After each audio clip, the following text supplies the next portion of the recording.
Allah Azza wa Jal first announces to all of the angels, and we understand that it includes at that time Iblis among them, Inni khaliqun basharan min teen. I am about to create a human being from dirt or from clay.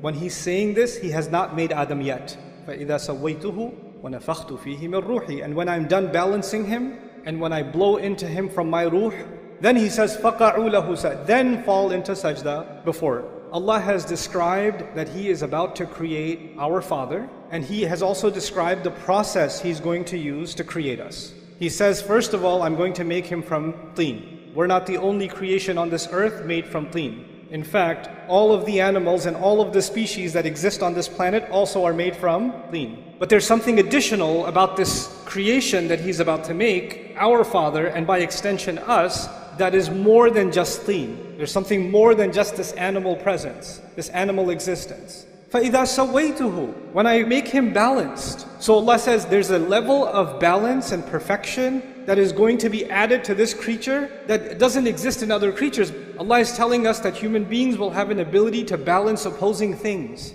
They're going to have the ability, for example, to balance their individual needs with the needs of their family. They're going to balance their personal responsibilities with social responsibilities. They're going to balance their rights and their responsibilities. The balance is actually between our impulses, our emotions, and our thought process. So let me explain what that means. When a hungry dog sees something, it goes and it bites it.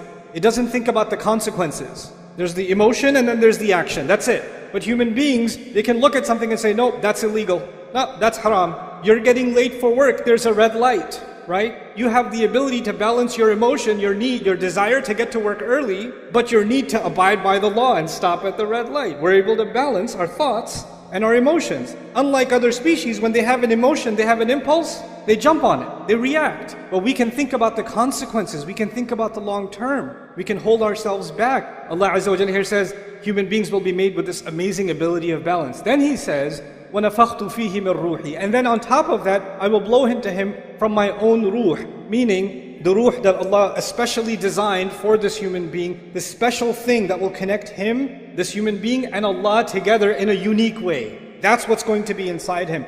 So this ruh is inside him, unlike other animals and other species. There's a special kind of thing, a special kind of light inside this human being. So he's made up of these three things. He's made up of dirt, and he's made up of this balance, and he's made up of this ruh.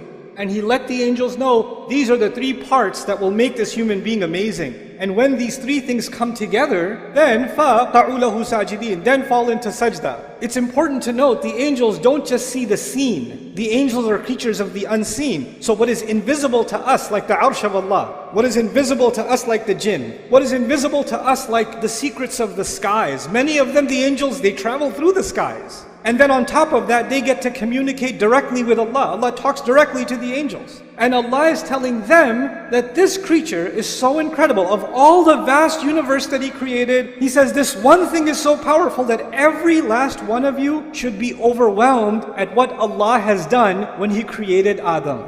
That you should fall into sajda. فَسَجَدَ الْمَلَائِكَ كُلُّهُمْ أَجْمَعُونَ. All of them, all together fell into sajda. How big of a deal is the creation of Adam alayhi salam? So now, this announcement is made. And Iblis, we know, heard this announcement also. And if Iblis heard this announcement, he also knows that Adam is made up of three things. But we know that when Allah tells us that when he refused to do sajda, he turns to Allah. He doesn't say, خَلَقْتَنِي مِن نَارٍ وَخَلَقْتَهُ مِن طِينٍ وَسَوَّيْتَهُ وَنَفَخْتَ فِيهِ مِن رُوحِكَ. He doesn't say that. He says, you made me from fire, you made him from dirt. That's just one of those three things, isn't it? There's two more things. And He knows about those two other things. He knows about the taswiyah, the balance of the human being. He also knows about the ruh that is inside the human being. But when he complains to Allah that you made him from dirt, he pretends that he doesn't know about those other two things. But he does. He fully knows. When he denies these other two things, he knows that if he acknowledges those two things, then he has to acknowledge how incredible the human being actually is. But if he only acknowledges the dirt, if he only acknowledges the mud, then what's the difference between Adam and a horse? What's the difference between Adam and a cow and a monkey? They eat, he eats. They get shelter, they get shelter. They have kids, he has kids. He's just an evolved animal. That's all. Okay, so he can stand on his 2 feet. Big deal. He deliberately denies 2 components of our existence out of the 3. Now, he hates humanity. He blames Allah for giving us this position. He swore that he wants to not only see Adam alayhi salam fail, because if you hate Adam, then you got Adam expelled from Jannah, you should be like, I'm good now. I got my revenge. Feel better. Nah, he doesn't feel better. He's like, now I'm going to get his kids. And now I'm going to get his family. Now I'm going to get their kids and their kids. And he keeps ruining human beings time and time and time and time again. One of the things that we learn from this passage and these ayat of the Qur'an is that Iblis did not want the human being to be acknowledged as something worthy. One of his greatest successes, if he can convince you and me that in fact you're not worthy. Self-worth, valuing yourself, respecting yourself as a human being is actually one of the great crises in the world today. Oh, I used to have a job, but I'm retired now. Nobody cares about my opinion. I'm worthless. I just sit home all day. My son has a job. My daughters are gone away to college, and I'm just useless here. I'm just a burden on everyone. There's an old man sitting in his home thinking he's completely worthless. All I can do is just go to the masjid and come back, but I live with this worthlessness inside me. It's just better if I just die. A young man lives with worthlessness. He says, my brother graduated, my cousin got a job, everybody else is doing better. This one already got married. Look at me. I've got nothing. Everybody tells me I'm a loser, I must be a loser. What does Iblis want to do? He wants to get people to say things around you in your life. They'll say things to you that make you feel worthless. They don't even realize they're doing it, but they're having this effect on you when you start thinking, yeah, maybe I am worthless. Maybe I'm not that big of a deal. I'm a nobody.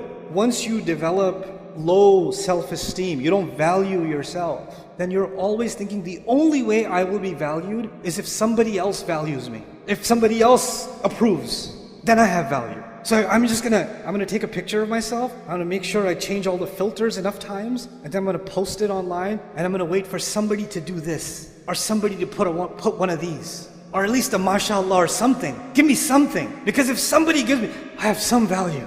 Okay, now what do I got? I need more value, because I'm worthless again. I haven't posted in 2 days. I need to get back on. I need to feel valued again.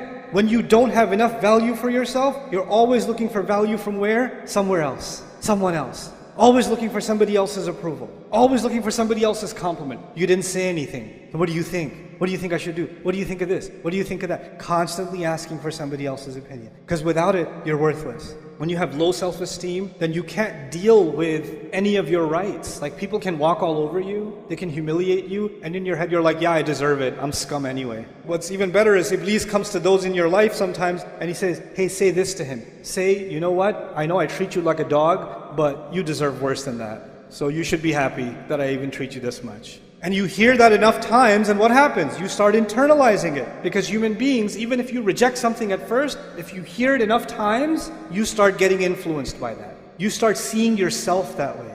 When you start developing this is a great victory of Shaytan, because Shaytan says, that's what I was saying, man. That's exactly what I was saying, just dirt. Look at him. What ballads, what ruh. And what does Allah do? Before you and I even came on this earth, because of what our Father was given, which we have been given, the creation of our bodies, then on top of that the taswiyah, and on top of that the ruh. He gave us an honor above all of Allah's creation, and all of Allah's creation see us as a miracle of Allah, worthy of all the angels falling into sajda, in awe of what Allah has done. So now the angels in the heavens are impressed with you, and you're not impressed with yourself.